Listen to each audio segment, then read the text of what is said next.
one of the main squares in Reykjavik, and this is where I started my city tour, walking tour. It's about an hour and a half. They meet at 10 and at 1:30 here in the square, and I would thoroughly recommend it, not just for the sights, of which there aren't necessarily loads and loads in Reykjavik, but it's more about the history and the culture. I went with citywalk.is, which apparently a group of 4 friends who started it, and it's free. You just pay tips at the end, but I would absolutely thoroughly recommend it. But I've learned a few things along the way. I've learned that the big church that is the famous one isn't actually the main church, it is just a church. This is the Cathedral in Reykjavik. So built in 1847, and then directly next door is the Parliament building. And that above the door is the crown and the emblem for the Danish king, who was king when the Parliament was actually moved here. So potentially the oldest parliament in the world in Iceland. It wasn't originally here, it was in one of the national parks. I'm not going to try and pronounce any of the names here, but it was over there where the plates meet, but moved here in the 19th century. But so not necessarily the building, but the actual parliament was one of the oldest in the world. And above, you won't be able to see them, but there are representations of a dragon, an eagle, a giant, and a bull. And they are the emblems which have provided Reykjavik with its protection. Because when people back in the day were looking to invade, they saw all the fire which was built up from giant dragons, and then they were put off when they went north, I think, to by the eagle, which was flapping its wings so hard it caused huge winds. And then there were the footsteps of the giants, which were causing the earth to shake. And I think that goes to the bull too. Might be a bit rusty on my facts there, but that's basically why those are the 4 things it represents at the top of the Parliament building. If you enjoy this video, please give me a thumbs up, or press the red button to subscribe, or the bell for a notification every Friday when I post a new travel video on So Wet Why What. Thank you for joining me, I hope you enjoy it.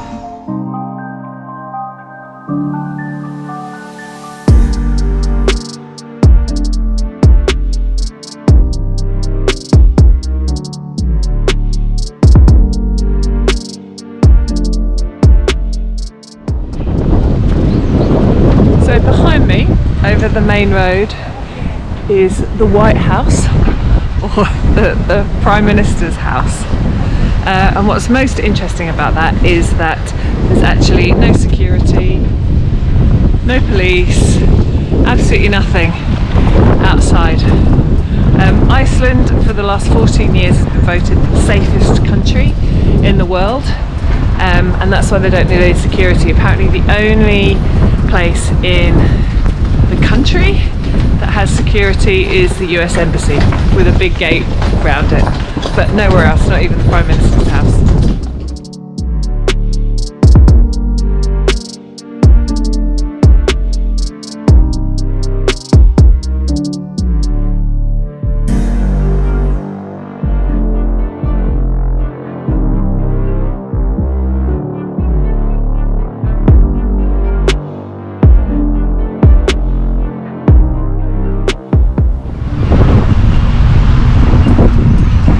This is the lake in Reykjavik that they call the pond. Right on the opposite side is one of the universities, of which there are 7 in the country, highest per capita. Apparently lots of highest per capita in Iceland.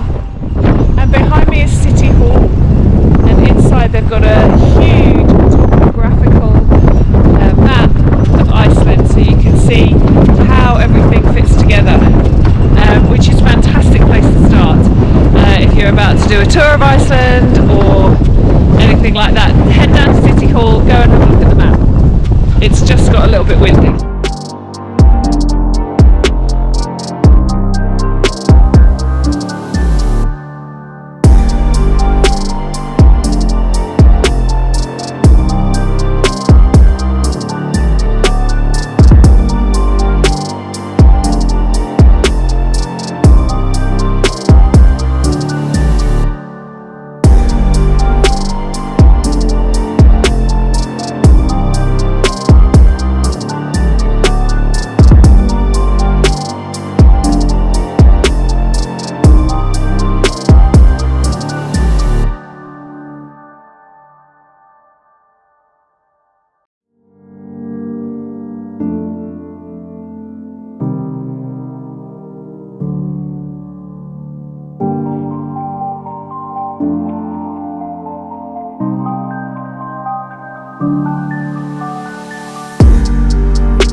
come out of the church, I'm not even going to try and pronounce the actual name of it.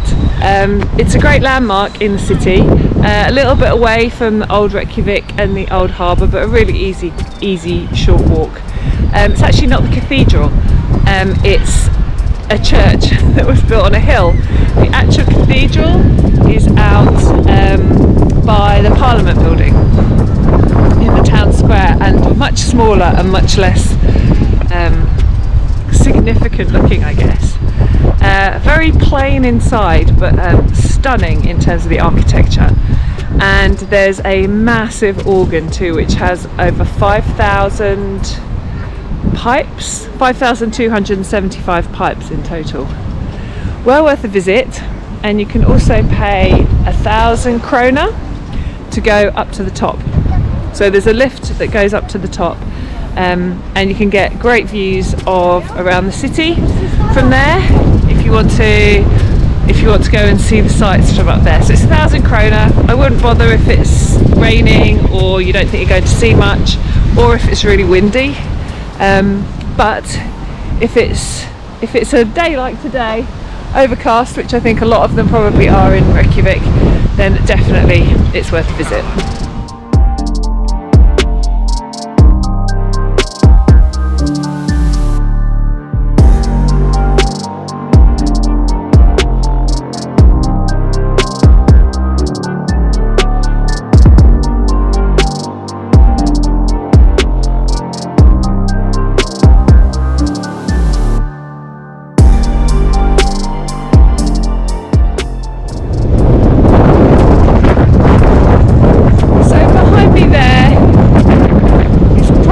My favourite view and my favourite thing so far in Reykjavik.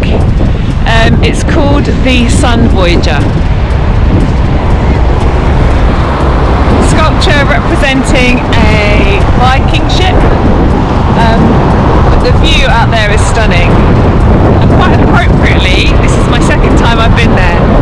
And despite the rain and the wind and the cloud, every time I've got to that spot, the sun's come out. And the sculptor designed it as an ode to the sun, or a dream boat. And it's about the dream of undiscovered territory and hope and progress and freedom. Right now, it seems wholly appropriate. So I'm headed to the harbour area just very quickly. Behind me here is the harbour.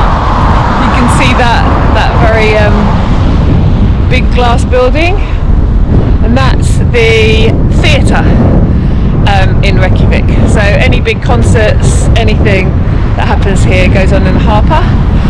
It is designed, we'll get a little bit closer in a second, but it's designed to represent Iceland. So there's some small panes of glass which glitter in the sun. They're the fish scales. The actual sides represent basalt, which is the volcanic rock, which is lots of angles, hexagonal. And finally, it's like a green colour, which represents the northern lights. So we're going to move along towards the harbour, get a bit of a closer look at that. And here we are a little closer to Harper, the concert hall. Apparently at night, they put lights on, and there's a bit of a light show every night as soon as it gets dark. So we might even get a glimpse of that a little bit later. But it's a great location.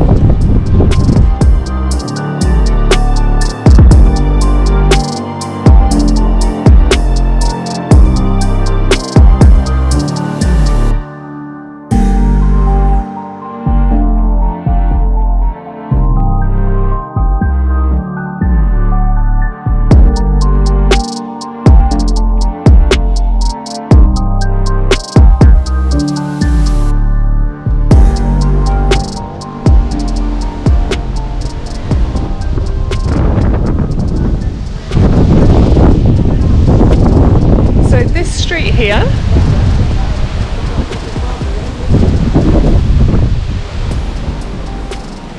was the first ever street in Reykjavik, and on the corner is a settlement exhibition where I went earlier.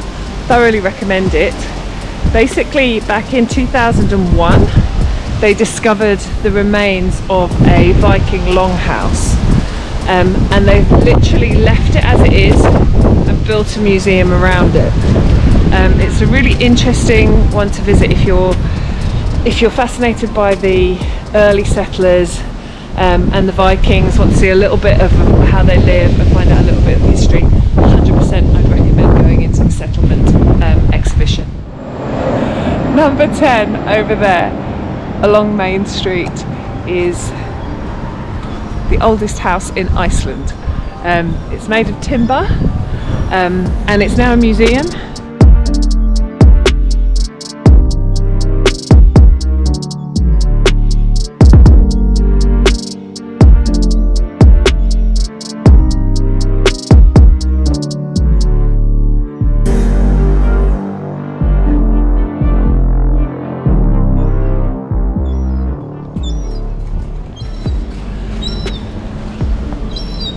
These two basalt columns represent the origins of Reykjavik, where one of the Vikings came over and he threw the foundations from his old house in Norway, which were 2 timber logs, into the water, and said that wherever they hit the land is where he was going to build a house. They hit the land in the Bay of Reykjavik, so he built the house. But it's kind of the pillars and the steam. Apparently normally there's steam coming out of the pipes next to it, but because of COVID they switched them off and they haven't switched them back on again. So a little bit of Reykjavik folklore there for you.